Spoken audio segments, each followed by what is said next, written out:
Hello, আমরা বাপ পোলা যাইতেছি বাজার করতে।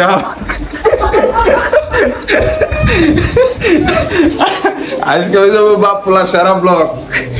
এই যে বাপে সরম পেতেছে বাজার করতে যাই, আপনাদেরকে বাজারে দেয় বিস্তারিত দেখানো ভাইয়ের।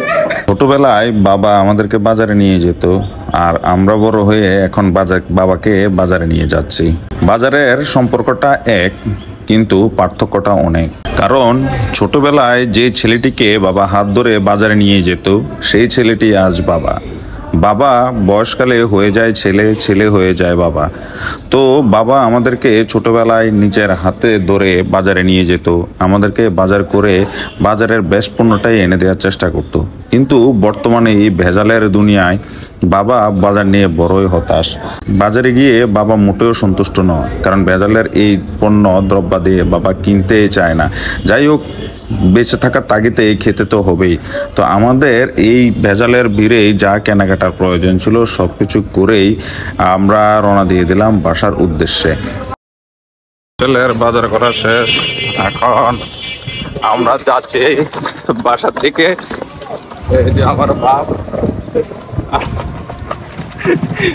এই যে আমি, আমার বাবা একটু লাজুক প্রকৃতি, তাই ক্যামেরার সামনে আসতে চায় না। উনি লজ্জা পায় আর বলে এগুলা ঠিক না। আমরা এইভাবে দুষ্টুমি করাটাই এখন বাবার সাজে না। 700 টাকার বাজার নিয়ে আসলাম, এক ব্যাগ। আগে 700 টাকার বাজার করলে এক গাড়ির করে নিয়ে যেত।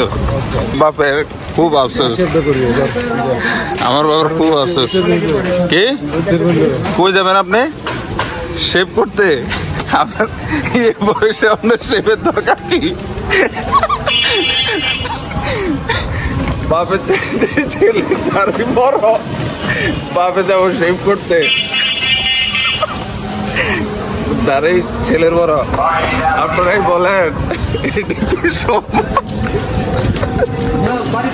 এই হচ্ছে আমাদের বাজার করা শেষ, চলে আসছি বাসায়।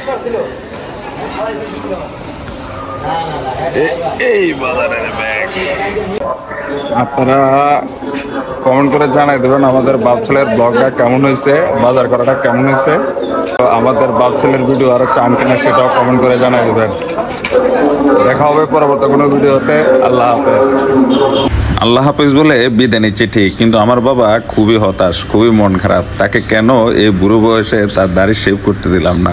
বলেন, এই বয়সে কি দাড়ি ছোট করা যায়? বলেন, ছেলে ছেয়ে বাবার দাড়ি ছোট হয়ে যাচ্ছে। এর মাঝে সমাপ্ত হলো আমাদের বাপ ছেলের কেনাকাটা।